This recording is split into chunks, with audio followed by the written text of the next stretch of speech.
Class 9th science chapter 9 आपका चल रहा है। इसमें एग्जाम्पल 9.6 हमने पिछली क्लास में किया था, अभी हम करेंगे एग्जाम्पल 9.7। तो एग्जाम्पल 9.7 में क्या कह रहा है? A girl of mass 40 kilogram, एक लड़की जिसका मास 40 किलोग्राम है। A girl of mass 40 kilogram jumps with a horizontal velocity, jumps with a horizontal velocity of 5 meter per second onto a stationary car, onto a stationary car with frictionless wheels, with frictionless wheels. The mass of the cart is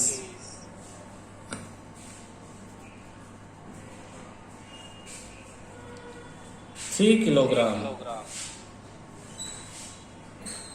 What is her velocity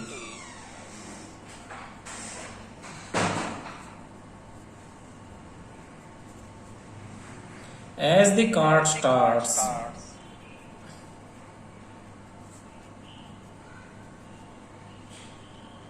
moving?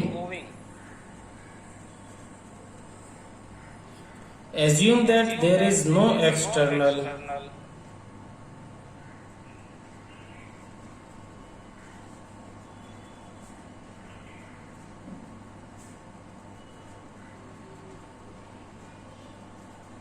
unbalanced force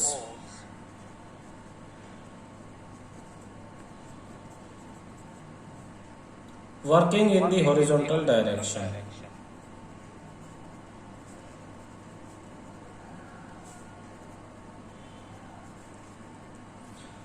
question इसलिए लिखा ताकि तुम्हें अच्छी तरह एक एक point में समझा सकूं। ध्यान से देखना।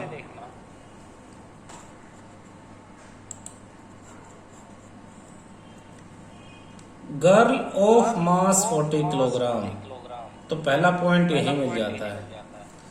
जो भी मिले उसे स्टेटमेंट में अपने सॉल्यूशन में लिख लो। Mass of girl, mass of girl, तो पहले वाला मास है इसलिए फर्स्ट मास है m1 डाल दो और लिख दो 40 किलोग्राम। SI यूनिट में ही है, ठीक है, तो SI यूनिट में आपने इसे लिख दिया। सेकंड है, तो आपके पास है girl of mass 40 kilogram, mass of girl m1 40, jump. अब ये लड़की है 40 किलोग्राम के जंप करते किसको? हॉरिजॉन्टल वेलोसिटी, भाग के आती है, भाग के ये लड़की आ रही है, और जब ये भाग के आ रही है तो इसकी स्पीड है 5 मीटर पर सेकेंड, और तब ये जंप करती है एक स्टेशनरी कार्ट पे। ये कार्ट है, स्टेशनरी है, रुका हुआ है।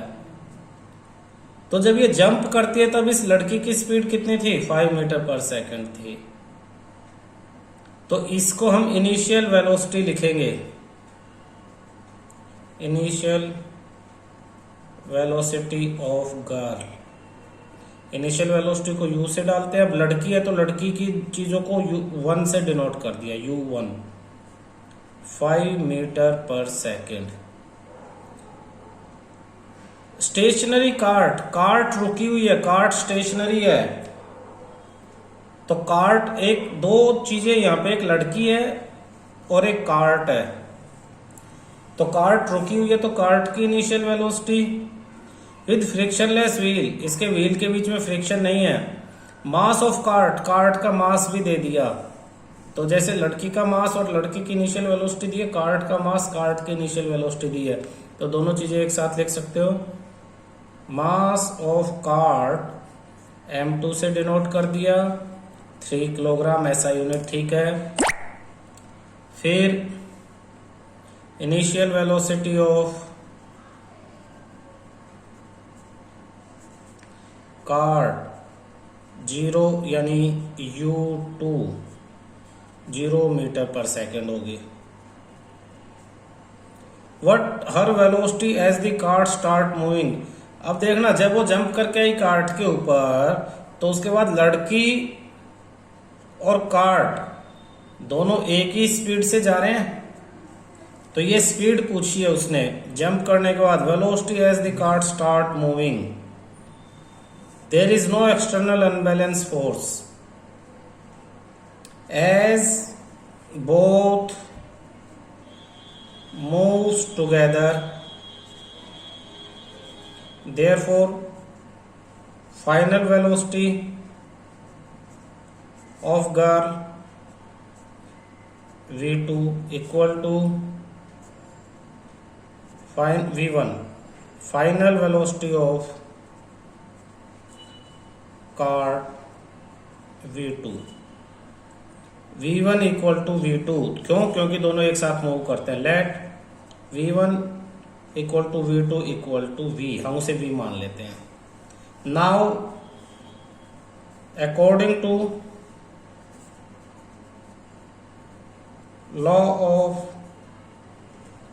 Conservation of momentum, law of conservation of momentum क्या कहता है? m1 याद कर लिया होगा आपने फॉर्मूला अभी तक, m1 into u1 plus m2 into u2 equal to m1 u1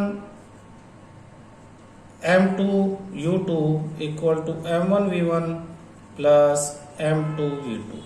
सबकी वैल्यू रख दो। मास 140 था, इनिशियल वेलोसिटी लड़की की 5 थी, m2 का मास कार्ट का 3, कार्ट की इनिशियल वेलोसिटी 0, m1 लड़की का mass 40, v1 equal to v2 equal to v लिया है तो सिर्फ v, m2 3, v2 की जगह सिर्फ v, और ये v ही हमें फाइंड आउट करना है।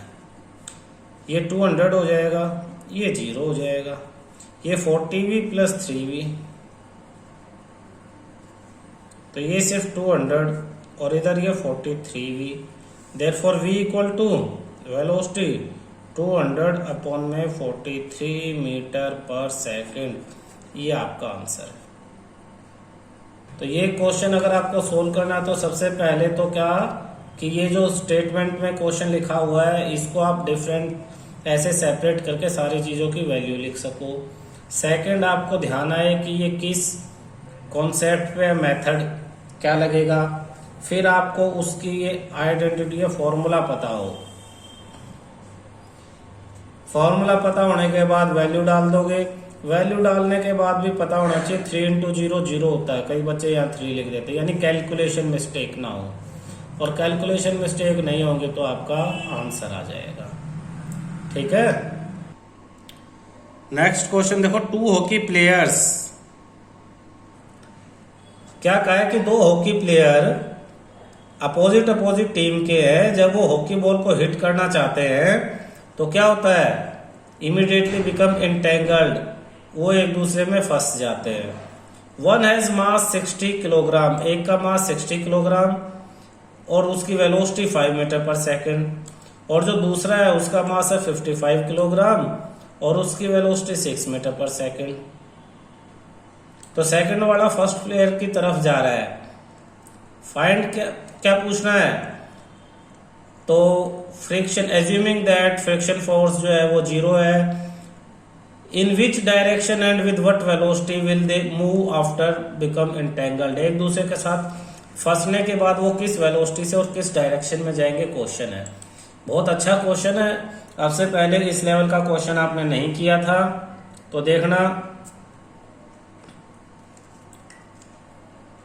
सबसे पहले क्या लिख लिया हमने? Mass of first player 60 kg दे रखा है, तो example 9.8 mass of first player m1 से डिनोट करेंगे और मास दे दिया 60 किलोग्राम। इनिशियल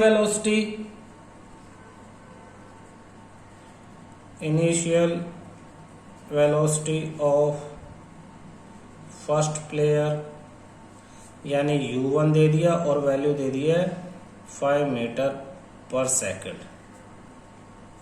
इसी तरह से मास ऑफ सेकंड प्लेयर यानी m2 की value they the 55 kilogram. Initial velocity of second player यानी u2। ये लिखने से पहले मैं तुमसे एक बात पूछूंगा कि जो वेलोसिटी होती है, वेलोसिटी ये स्केलर क्वांटिटी है या वेक्टर है? किसी को याद है वेलोसिटी स्केलर है या वेक्टर है? यस, वेलोसिटी वेक्टर है। Very good. वेक्टर यानी it depends on direction, it depends on direction, यानी ये पॉजिटिव भी हो सकती है और नेगेटिव भी हो सकती है। तो आप किसी भी एक डायरेक्शन में वेलोसिटी को पॉजिटिव ले सकते हो। तो लेट कर लो कि जो फर्स्ट प्लेयर की डायरेक्शन है वो पॉजिटिव है, तो फर्स्ट प्लेयर की वेलोसिटी को आप पॉजिटिव ले लो। इसका मतलब क्या है कि जिस डायरेक्शन में फर्स्ट प्लेयर जा रहा था, सपोज फर्स्ट प्लेयर आपका इस डायरेक्शन में भाग रहा है, तो हमने इस डायरेक्शन को पॉजिटिव ले लिया। तो अगर ये डायरेक्शन पॉजिटिव है तो इसके अपोजिट डायरेक्शन क्या हो जाएगी? नेगेटिव हो जाएगी।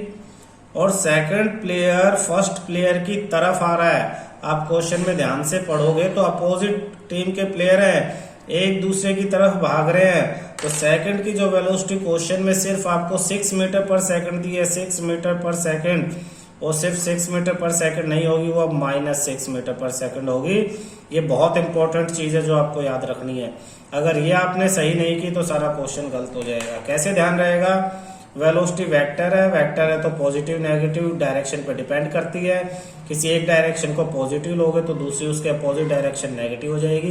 पहले अगर फर्स्ट प्लेयर की वेलोसिटी की बात आ रही है तो उसे हमने पॉजिटिव ले लिया, तो सेकंड वाली उसके अपोजिट डायरेक्शन में इसके नेगेटिव ले लेंगे।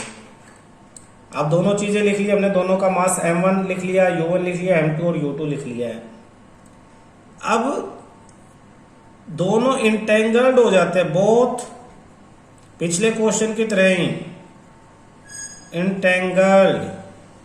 Therefore final velocity of first यानी v1 equal to final velocity of second यानी v2।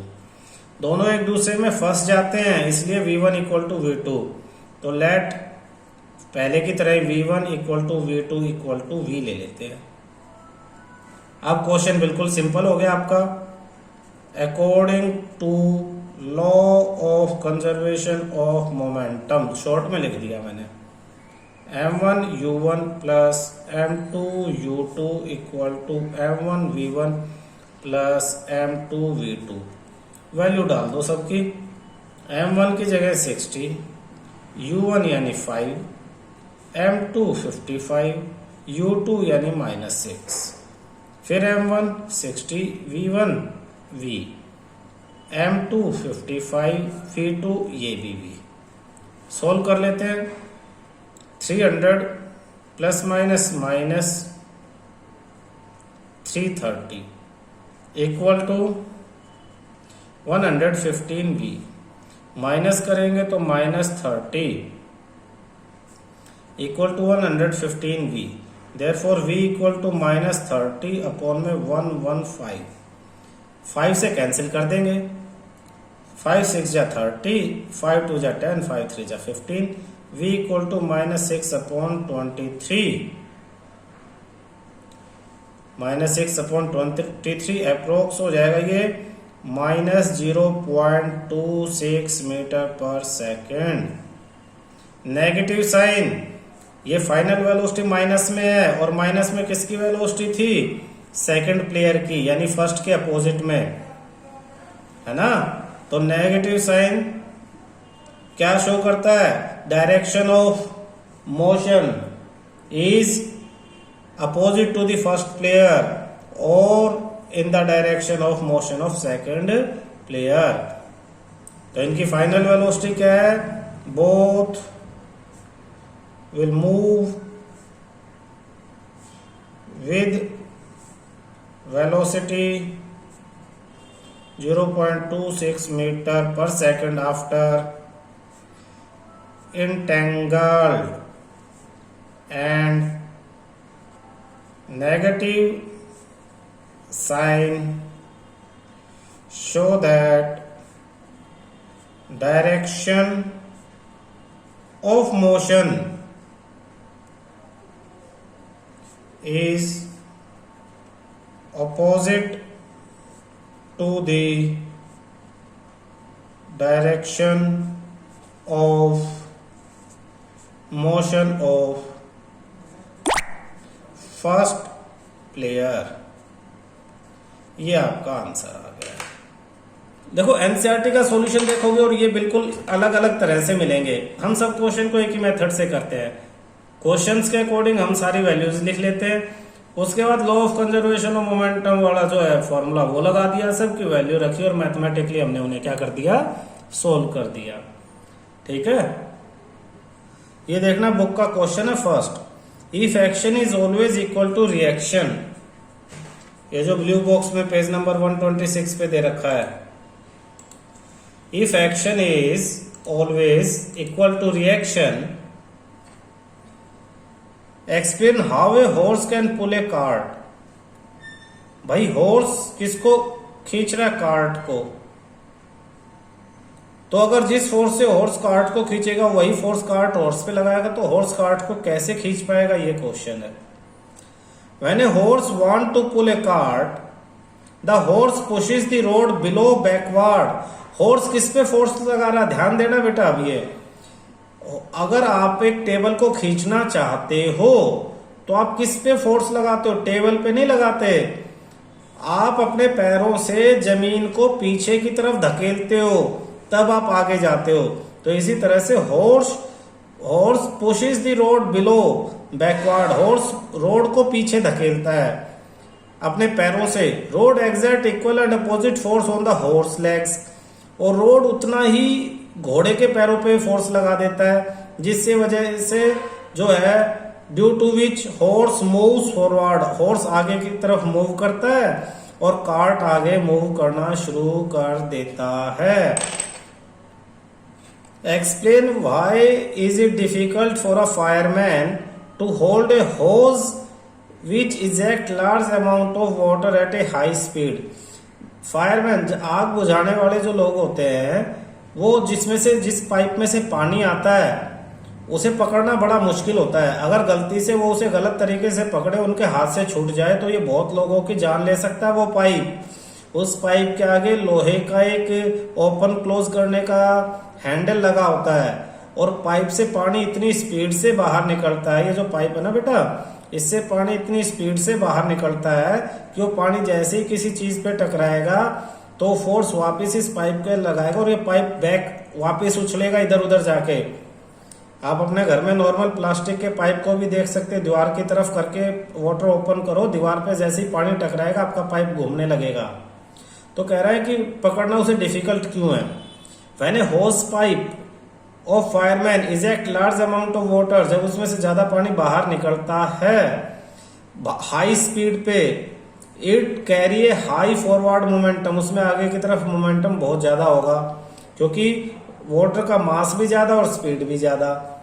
In accordance with the law of conservation momentum, the hose pipe experience an equal momentum in backward direction. Forward direction में momentum ज्यादा है तो backward में भी उतना ही momentum वो face करेगा। होज टेंड टू रिकॉइल बैकवर्ड, और इस वजह से वो पाइप वापस पीछे की तरफ भागेगा। It is due to this reason the fireman find it difficult to hold the hose. Fireman को उस पाइप को पकड़ने में बड़ी मुश्किलें होती हैं। क्लियर हुआ? थर्ड क्वेश्चन देखो बेटा, from A rifle of mass, rifle का मास 4 किलोग्राम, बुलेट एक चीज राइफल है और सेकंड आपके पास बुलेट है और उसका मास है 50 ग्राम, ये किलोग्राम ये ग्राम, तो सेम ऐसा यूनिट में कन्वर्ट करना पड़ेगा, ग्राम को किलोग्राम में बदलना पड़ेगा। तो कैसे? 1000 से डिवाइड करके। तो मास, राइफल का मास 4 किलोग्राम, ये M1 ले लो, बुलेट का मास M2 50 ग्राम, 1000 से डिवाइड कर 0.05 किलोग्राम हो गया। फायर करते इनिशियल वेलोसिटी 35 मीटर पर सेकंड। अब ये जो इनिशियल वेलोसिटी है ये वो वेलोसिटी है जो फायर करने के बाद हुई, तो यहाँ थोड़ा सा कंफ्यूजन हो सकता है आपको। मैं इसे मैथमेटिकल उसी मेथड से करेंगे जैसे हमने पहले किया था। Calculate initial recoil velocity of rifle. देखते हैं, देखना बेटा, सबसे पहले mass of rifle, question 3, mass of rifle यानी M1 4 किलोग्राम। इनिशियल वेलोसिटी जो इसने इनिशियल दिया वो नहीं लेंगे हम, actual initial velocity of rifle यानी फायर करने से पहले U1, फायर करने से पहले वेलोसिटी थी 0। फिर है मास ऑफ बुलेट, बुलेट का मास यानी M2 50 ग्राम यानी 50 अपॉन में 1000 किलोग्राम, इतना ही छोड़ दो। Initial velocity of bullet, bullet की इनिशियल वेलोसिटी, बुलेट को फायर U1 फायर करने से पहले बुलेट की वेलोसिटी भी 0 थी। फाइनल वेलोसिटी, फायर करने के बाद एक वेलोसिटी दी है, फाइनल वेलोसिटी ऑफ 35 मीटर पर सेकंड, किसकी? बुलेट की। फाइनल वेलोसिटी ऑफ बुलेट ये U2 है, यानी V2 आपको दे दी। राइफल को 1 ले रहे हैं और बुलेट को 2 ले रहे हैं, तो V2 आपको दे दिया 35 मीटर पर सेकेंड। तो required velocity of rifle, required velocity यानी final velocity, final velocity V1 ये आपसे पूछी हुई है।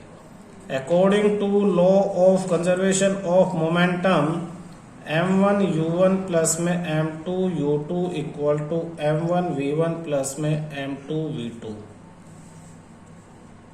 M1 की value 4, U1 0, M2 50 upon 1000, U2 ये भी 0, M1 4, V1 35 plus M2 50 upon में 1000 और V2 को हम ले लेते हैं, V2 ही ले लेते हैं। चलो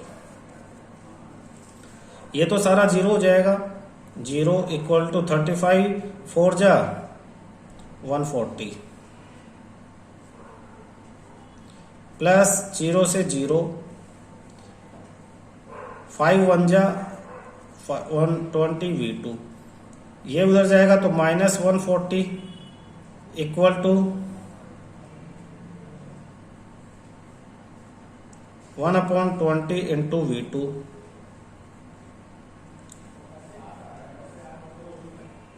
देखना V1 हमसे पूछी हुई है और ये 35 V2 है, हमने गलत जगह वैल्यू रख दी है, तो इसे दोबारा करते हैं। ये तो 0 हो ही गया था हमारा, 4 इंटू 0 प्लस में 50 upon 1000 into 0 equal to M1 4 into V1 plus में M2 50 अपॉन 1000 इंटू 35। V2 की वैल्यू 35 थी, इसे सोल्व करना है। तो ये इधर वाला सारा 0, 4 इंटू V1 प्लस में 0 से 0 कैंसिल, 5 1 जा नीचे 20, फिर 5 4 जा और 5 7 जा, 7 अपॉन 4, ये इधर आएगा माइनस, तो 7 अपॉन में 4 इक्वल टू माइनस में 4 इंटू V1, ये डिवाइड हो जाएगा, V1 equal to minus 7 upon 4 into 4, यानी माइनस 7 अपॉन 16। पॉइंट में अगर इस 16 को लेंगे तो वैल्यू आ जाएगी आपके पास -4375 पॉइंट, -0.4375 मीटर पर सेकेंड। -7/4, ये 4 इधर डिवाइड में आ जाएगा, तो -7/4 इंटू 4, -7/4 4 जा 16, सॉल्व करेंगे, ये मीटर पर सेकेंड। तो ये आपकी क्या है, रिकॉइल वेलोसिटी है। माइनस का साइन मतलब opposite to direction of motion of bullet के अपोजिट जो है वो गन रिकॉइल करेगी। जैसे ही आप गन से फायर करते हो, बुलेट जो है वो आगे की तरफ जाती है और गन जो है वो पीछे की तरफ आती है। ठीक है, ये चीजें ध्यान रखना।